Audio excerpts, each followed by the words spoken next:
இந்த ஊர்ல இருக்கிற எந்த வீட்லயுமே கதவே கிடையாது. அந்த கதவுகள் வைக்காததுக்கான காரணம் இந்த கல்லு தான். இந்த கல்லு தான் சனி பகவானா வச்சு வணங்கிட்டு வரேன். இதுக்கு பின்னாடி இருக்கிற வரலாறு நான் சொல்றேன், நீங்க தெரிஞ்சுக்கோங்க. அந்த காலத்துல பாத்தீங்கன்னா இந்த ஊர்ல ஒரு மிகப்பெரிய வெள்ளம் வந்திருக்கு. அந்த வெள்ளத்தப்ப ஒரு கல் அடிச்சிட்டு வந்தது. அதுதான் இந்த கல்லு. இந்த கல்லை ஒரு சிறுவன் பார்த்துட்டு என்ன பண்ணா, இது ஒரு மரக்கட்டையா இருக்கு அப்படின்னு சொல்லிட்டு ஒரு குச்சி வச்சு அந்த கல்லை அடிக்கிறான். அப்படி அடிக்கும்போது அதுல இருந்து ரத்தம் தெரிக்க ஆரம்பிச்சிருக்கு. அந்த பையன் ஓடி போய் அங்க ஊர் மக்களுக்கு சொல்லியிருக்கான், இந்த மாதிரி நான் ஒரு கல்லு மேல அடிச்சேன், அந்த கல்லு ரத்தம் வந்து கிடைச்சோம். ஊர் மக்கள்லாம் சேர்ந்து அந்த கல்லை வெளியெடுக்க ட்ரை பண்ணியிருக்காங்க. அப்புறம் எடுக்க முடியாம அந்த கல்லை விட்டுட்டாங்க. அப்புறம் அந்த ஊர் மக்களோட ஒருத்தரோட கனவுல சனி பகவான் தோண்டி, நான் தான் அந்த மாதிரி ஒரு கல்லா வந்திருக்கேன், என்ன வெளியில எடுங்க அப்படின்னு சொல்லிருக்காரு. அவரும் போய் அந்த ஊர் மக்கள் சொல்றாங்க. ஊர் மக்கள்லாம் சேர்ந்து அந்த கல்லை எடுக்க ட்ரை பண்றாங்க, எடுக்க முடியல. அதுக்கப்புறம் அப்படியே கைவிட்டுறாங்க.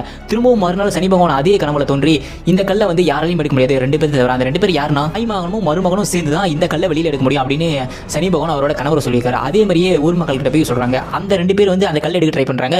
டக்குனு அந்த கல்லை வெளியில வருது. 10-15 பேர் வச்சு எடுக்கும்போது அந்த கல்லை வெளியில வரல. ஆனா அவங்க ரெண்டு பேர் மட்டுமே சேர்ந்து வெளில கல்லை கொண்டு வந்துட்டாங்க. பேக்ரவுண்ட்ல ஒரு வாய்ஸ் கேட்குது அந்த ஊர் மக்களுக்கு. அது என்னன்னா, நான் வந்து ராஜாவா இருந்து இந்த ஊர் மக்கள் எல்லாத்தையுமே காப்பாற்ற போறேன். அதுக்கப்புறம் தான் இந்த ஊர் மக்கள் எல்லாம் சந்தோஷமா வாழ்ந்ததாகவும், திருட்டு அந்த ஊர்ல நடக்காம நிம்மதியா இருந்ததாகவும், அதுக்காக தான் அந்த ஊர்ல பல வீடுகள்ல கதவே கிடையாதுன்னு சொல்லப்படுது.